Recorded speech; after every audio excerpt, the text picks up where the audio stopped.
And now, our keynote speaker, Professor Anidjar from Columbia University, will be talking about toward the critique of secularism. And I think that I read a few articles. He continues to question everything, even when we say that we are made of blood and flesh. Is it indeed that we are made of blood and flesh? Join me in welcoming to the podium Professor Anidjar, please. Thank you.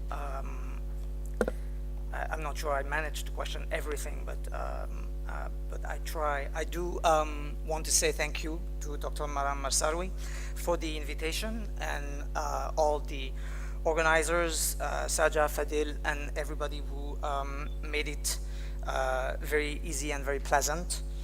I also want to thank all my distinguished colleagues.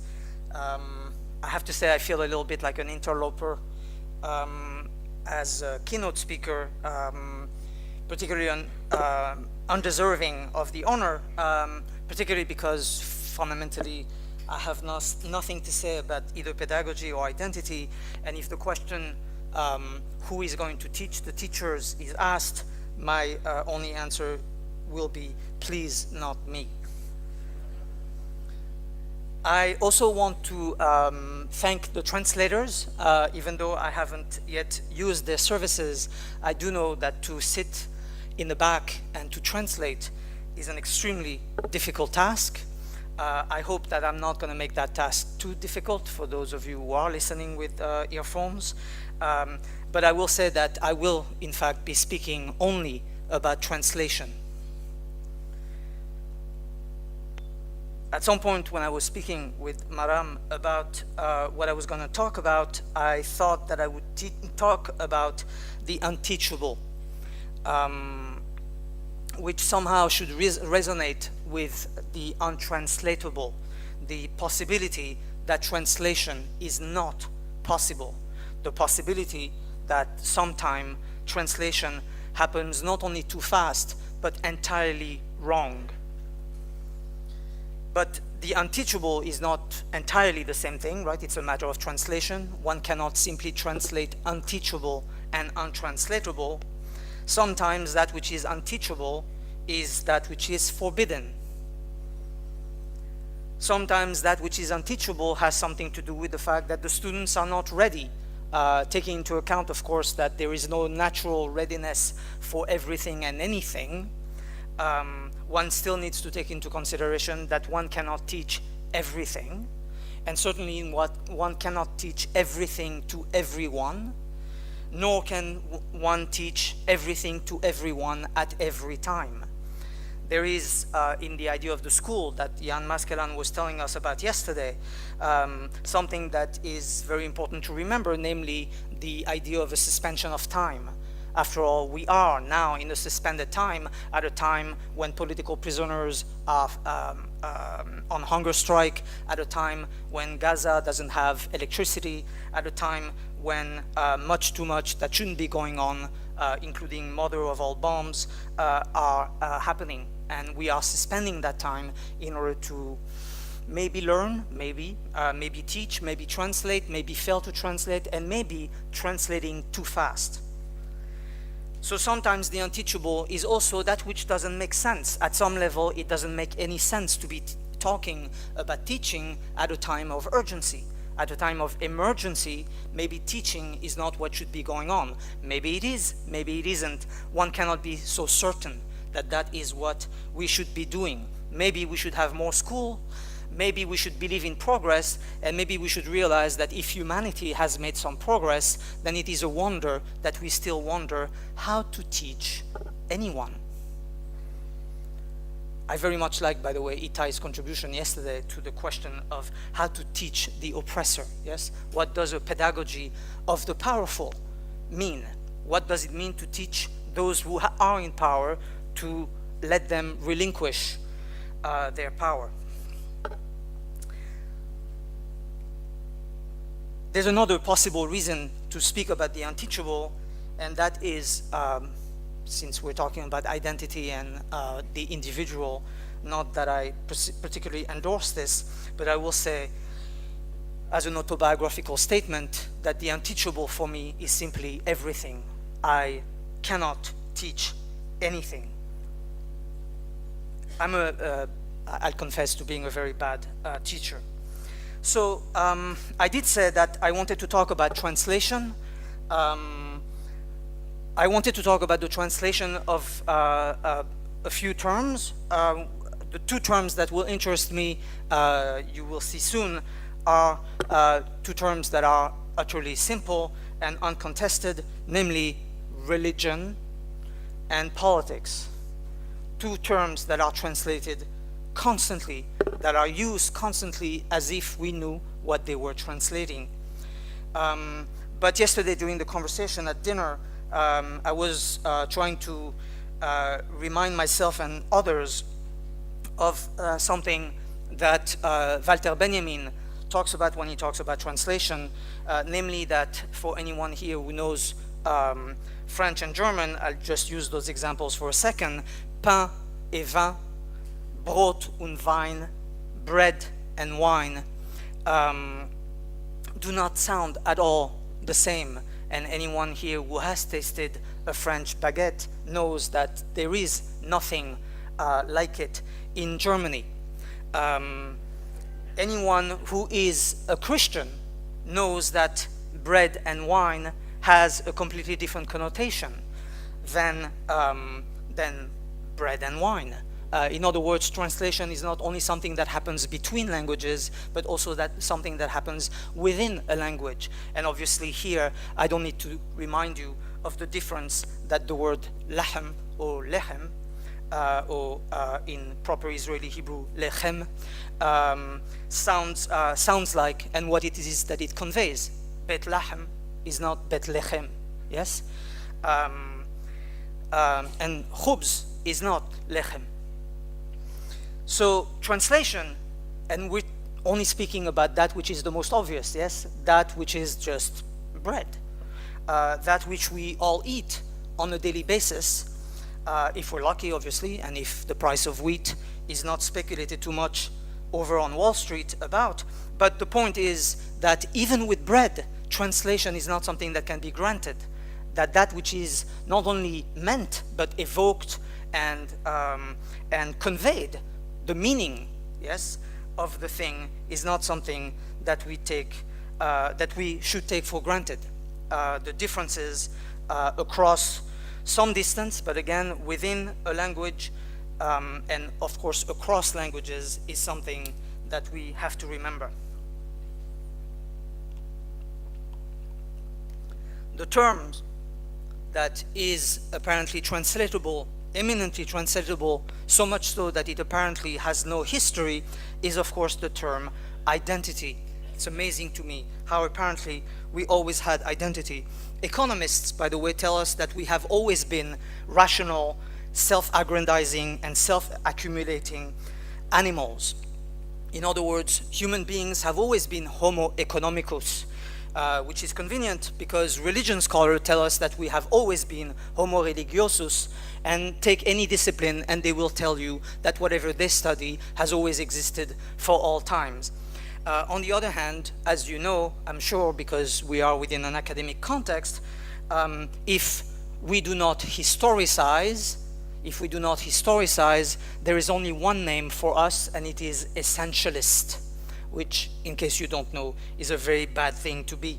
But though we historicize all the time, and we are told that we should historicize, for some reason, economics, or for that matter, identity, and God forbid, religion, is a term that has always existed, it has always meant the same thing, and we've always had religion, and we know what is a religion, we know what are the religions, and we also know what religion does, means, says, and we also know that religion is a problem, at least among the good thinking secularists. So the term that interests me on my way to religion and politics is of course the term identity.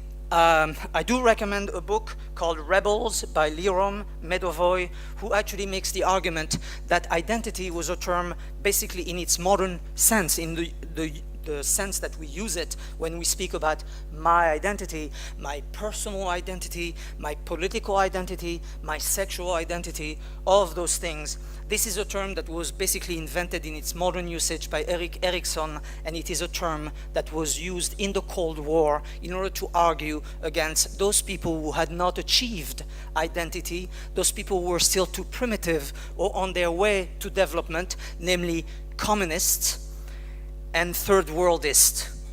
People who were seeking decolonization had not achieved identity. They were struggling to reach identity. Identity is that which, of course, only the civilized and fully developed, in other words, the Americans, have achieved. Today we all have our identity, but the term identity was a fighting word in the Cold War. The Cold War, as I don't need to tell you, here in Palestine was never cold. Yes, it was only cold, apparently, for the Americans and the Russians. For the rest of the world, it was bloody and very, very hot.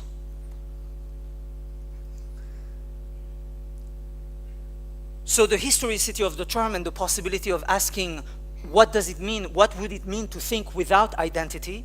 Not because we need to relinquish identity, but because perhaps this is not where the debates are. Perhaps it is a red herring even, and perhaps it is just a historical period that we should leave behind, is something that interests me. But it interests me mostly in order to get to, as I said, the translation that I'm after, namely, what is it that is said when one says, I have a religious identity, or I have a political identity. Yes?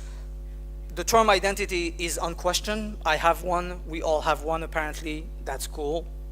And then the term that is used to qualify it is, of course, we all know that a political identity is not a religious identity, and if you make the mistake of mixing your political identity and your religious identity, we also have a term for you. It's not essentialist, it's fanatic. And fanatic is not good. No one wants to be a fanatic. I don't think anyone claims to be a fanatic, but that's okay. So the question is, what happens when that which is asserted as a different side of one's identity, as a different identity, religious identity, political identity, what happens if one doesn't abide by those distinctions? What is it that happens if religion and politics are simply bad translations or bad translations of each other?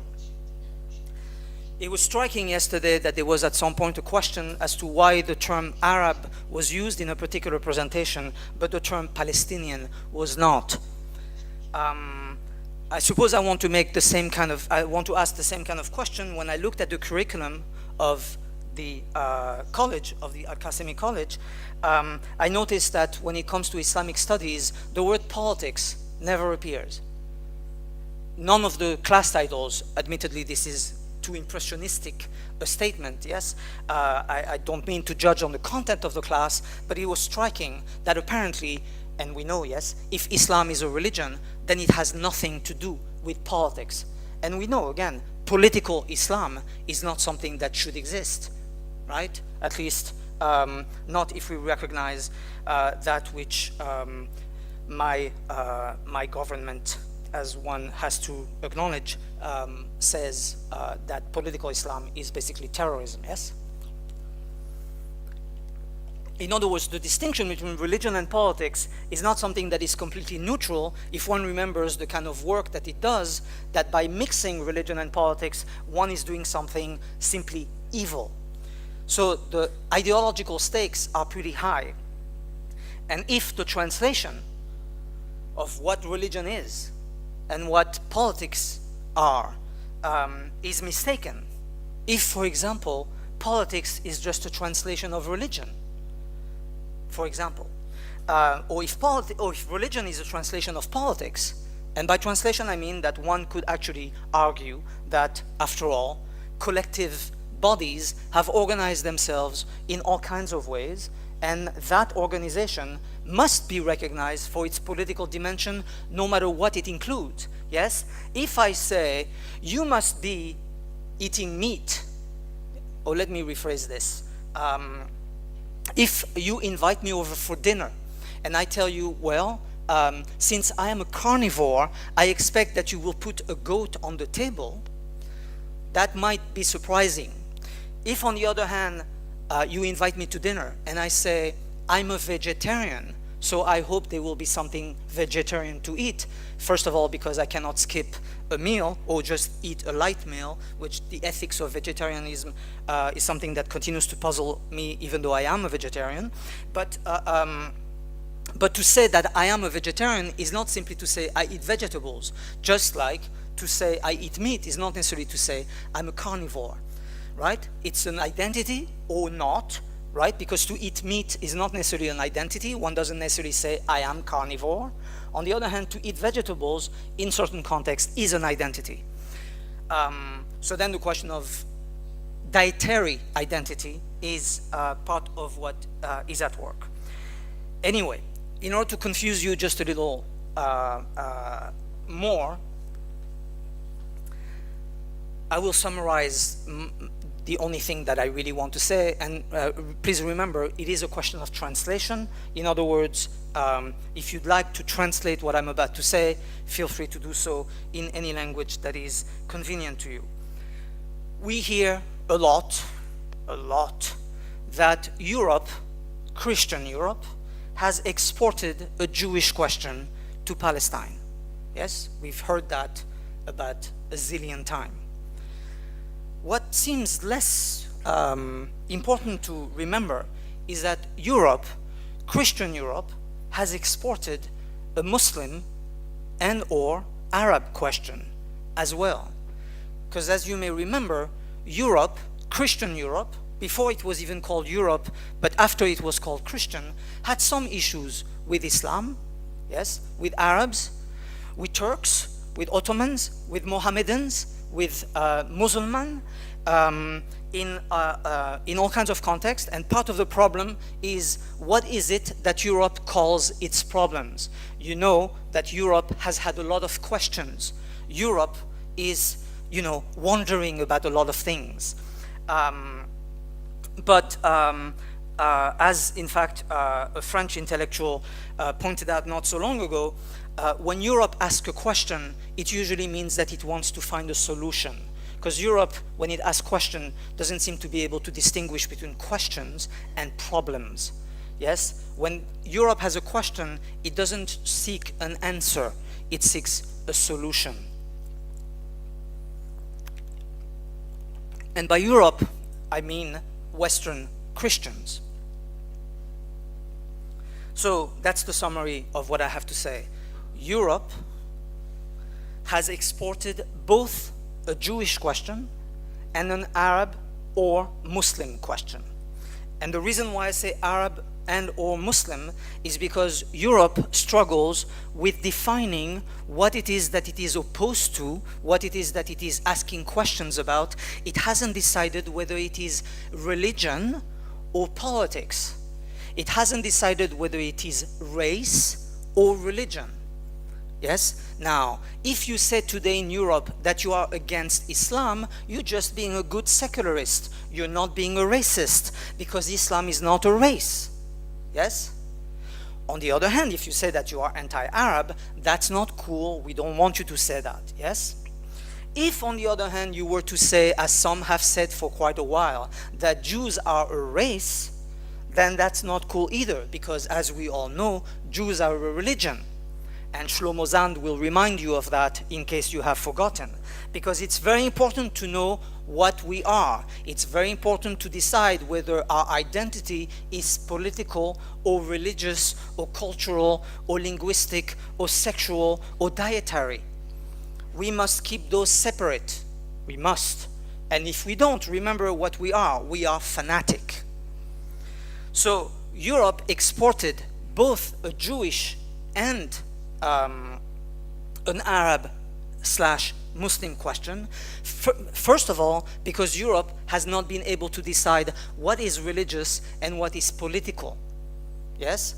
It was very important for Christians over the course of the Middle Ages to deny any theological truth to Islam. It was very important. That is why when Abelard writes, in the 12th century, writes a conversation between a Christian, a Jew, and a philosopher, the philosopher is described as an Ishmaelite, in other words, as a descendant of Ishmael, but he is said not to have a law, not to have a text. Yes? Now, it's very clear that the philosopher is in fact a figure for a Muslim, but that Muslim is not called a Muslim, and he is said not to have a religion. In case Abelard is obscure as a reference, let me remind you of Sheikh al-Zubair, otherwise known as Shakespeare, that was just a joke, who explained to us, yes, that one particular character who happened to live in Venice and have trouble with marriage and with fitting in, you know, one of those people who refuses to integrate, as we are told in Europe, one of those people who refused to integrate was called the Jew Shylock, yes? The Jew Shylock. There was another person who was having trouble with marriage, who seemed not to want to integrate, although he was doing a better job at it. He even joined the army, so it's to tell you how much of a goodwill he put into the matter. He joined the army, and yet, he was still a stranger. And his name was Othello, and he lived in the very same city of Venice, yes? But as you know, there is nothing between Othello and Shylock. Why? Because one is a Jew, which means he has a religion. The other one is a Moor, which means he doesn't have a religion, yes? He has a race. Now, if you read the text closely, you will see that in fact they are almost the same character, including, by the way, the fact that Shylock is black. So the history whereby Europe exports an internal question is also the result of a Christian understanding of render to Caesar what is Caesar's and render to God what is God's. In other words, a separation between, you could say, economy and politics, yes, since Jesus is talking about taxes at that point, but otherwise a question of sovereignty and a question of how to separate, in fact, that which belongs to God and that which belongs to Caesar. Now, the easiest translation to make is to recognize, yes, that we all make the same separation between religion and politics. But I assure you that the kinds of powers that Caesar had and the kinds of powers that God had are not to be summarized by the distinction that we today make between religion and politics.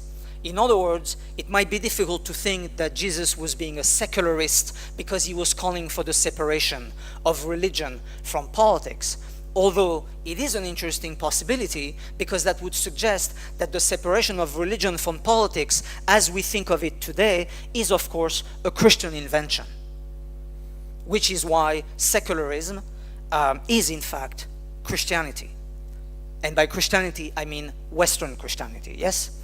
The problem of course is that the understanding that religion and politics are separate, that they are two distinct things, yes? The notion that one can recognize a religion as opposed to a political organization or a political way of living, which by the way doesn't mean that everybody agrees on what that means, yes? But the separation that we today embrace when we say, for example, something that is not only uncontroversial, but to suggest that it would not be the case would be, in fact, offensive. Yes, if I were to say, and please understand, this is in quotation mark, I'm not saying that, but if one were to say Islam is not a religion, yes, one might be saying that Islam doesn't make it to being a religion, but one might also say that when we target Islam or political Islam as a problem, we are simply misunderstanding all the way. We are mistranslating. So rather than say Islam is a religion, it might be that more important to recognize that when deen, for example, the Arabic word deen, is translated religion, something very, very strange has happened. You may also wonder, and in the context of Al-Qasemi, it might be important to wonder why Sufi was translated mystical. Yes, a Sufi is a mystic. Now, mystic is a Greek word, yes? It's also a Christian word, the mystical body of Christ being just a very minor part of Western Christianity. But if one recognizes the weight, yes, remember the word bread? If one remembers the weight of that translation, one must wonder, and Tal al-Assad of course reminded us that to translate is an exercise of power, yes? One might try to remember, what does it mean today that we all speak Latin, yes? I'm quoting both Tal al-Assad and Jacques Derrida. What does it mean that the word religio, the Latin word religio, seems to be the only appropriate way to describe a tradition, yes, let's call it a tradition. It's also a problem, but tradition at least has the advantage of also meaning betrayal, yeah, traditio also means to betray. So when we translate and we say, perhaps Islam is a tradition, a series of traditions, yes, madahib. If we say that Islam is a tradition, then perhaps we can ask, what does that tradition, that series of tradition, that set of traditions, what does it have to do with Latin, with Christian Latin? Why is it that it is so easy for us to say Judaism is a religion, Islam is a religion? Why is it that we speak Christian? And by Christian I mean, again, Western Christian. Anyway, I don't want to speak for longer. I just don't want to mention another word that has an interesting history of translation. It's something that I try to talk about elsewhere when asking the question of the connection or lack of connection, or how to think the connection between Shoah and Nakba. In Auschwitz, only in Auschwitz,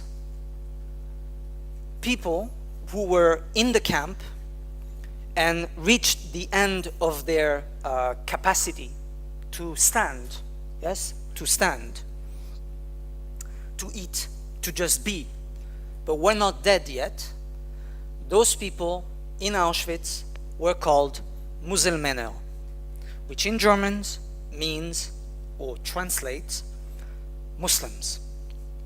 In Auschwitz, people who reached the end of their capacity to be were called Muslims. That in itself is astounding enough for those of you who did not know. It's difficult, by the way, not to know. If anybody reads anything that has ever been written on the Holocaust, there is almost not one piece of literature, testimony, scholarship, report of any kind that does not mention the word Musulman. And that is the second most astounding thing.